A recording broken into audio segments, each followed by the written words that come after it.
کس حال میں چھوڑا تھا.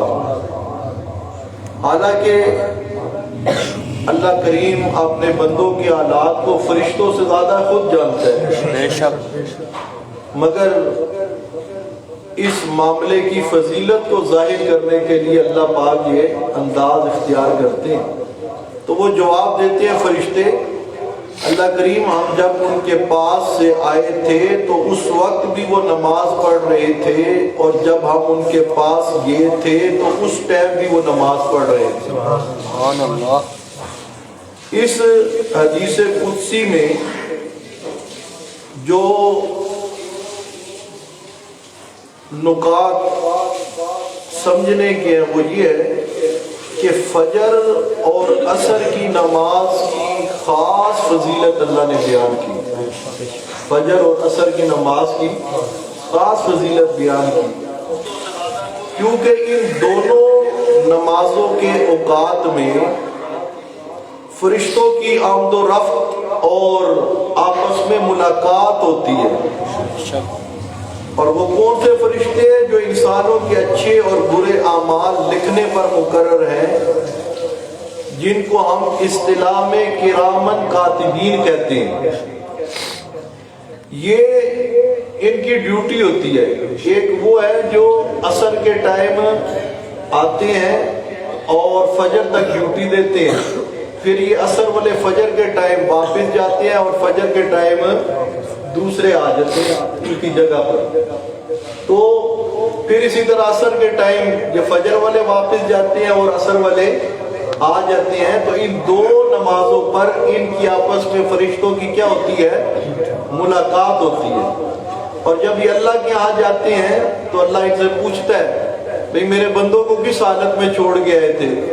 تو وہ کہتے ہیں اللہ کریم جب ہم عصر کے ٹائم گئے تھے تو اس ٹائم بھی وہ مسجد میں موجود با جماعت نماز پڑھ رہے تھے، اور فجر کے ٹائم جب انہیں چھوڑ کر آئے ہیں تو اس ٹائم بھی وہ مسجد میں حاضر تھے اور کیا پڑھ رہے تھے؟ نماز پڑھ رہے تھے، نماز پڑھ رہے تھے. تو کتنا خوش قسمت ہے وہ انسان کہ جس کی نماز کی گواہی فرشتے دے اللہ کے ساتھ. سبحان اللہ. اللہ کے سامنے کیا دے رہے ہو؟ گواہی دے رہے ہو اس کی نماز پڑھنے کی. تو یہ عصر اور فجر کا ٹائم، یہ ذرا نمازیں ہیں مشکل.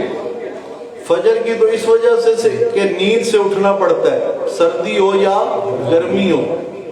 اور شیطان جو ہے نا یہ بڑا خبیث ہے، یہ خصوصاً پوری رات آپ کو جگائی رکھے گا.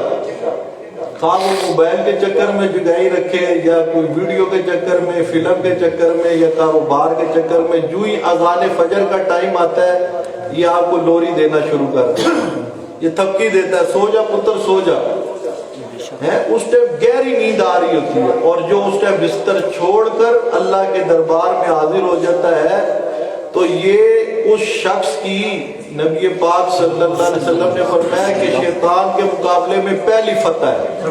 بے شک. اس دن کی ایک اللہ کے بندے کی شیطان کے مقابلے میں پہلی فتح یہ ہے کہ وہ فجر کی نماز با جماعت پڑھے.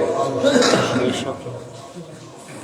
اور اگر وہ فجر کی نماز ہی پڑھا، سویا پڑا ہوا ہے، تو شیطان جیت گیا اور وہ ہار گیا.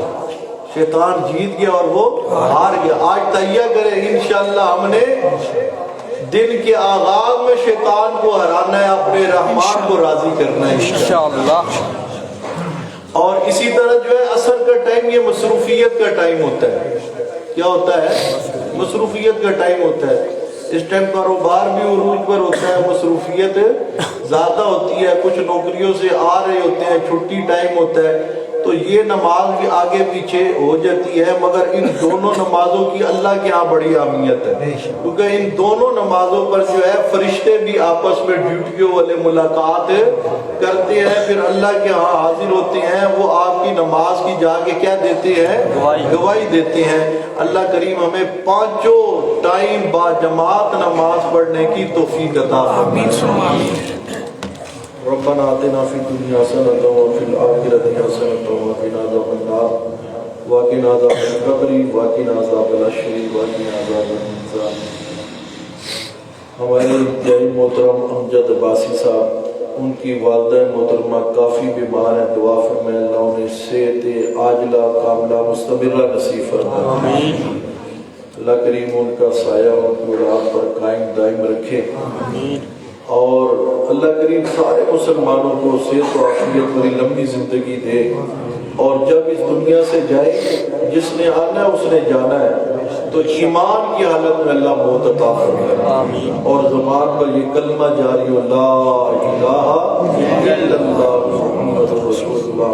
اللہ کریم ہمیں جو ہے نیک لوگوں کے ساتھ، انبیاء کے ساتھ، اولیاء اللہ کے ساتھ، صدیقین کے ساتھ، شہداء کے ساتھ ہمارا حشر فرمائے، اور جو پریشان حال ہے اللہ کریم سب کی پریشانی کو دور فرمائے، جو بے اولاد ہیں اللہ انہیں اولاد عطا فرمائے، اور جن کو اللہ نے اولاد عطا فرمائی ہے اللہ کریم ان کی اولاد کو نیک بنائے، فرما بردار بنائے اور دیندار بنائے، وصلی اللہ تعالی علی خیر خلق محمد وعلی آلہ واصحابہ وازواجہ وذریاتہ اجمعین وبرحمتہ۔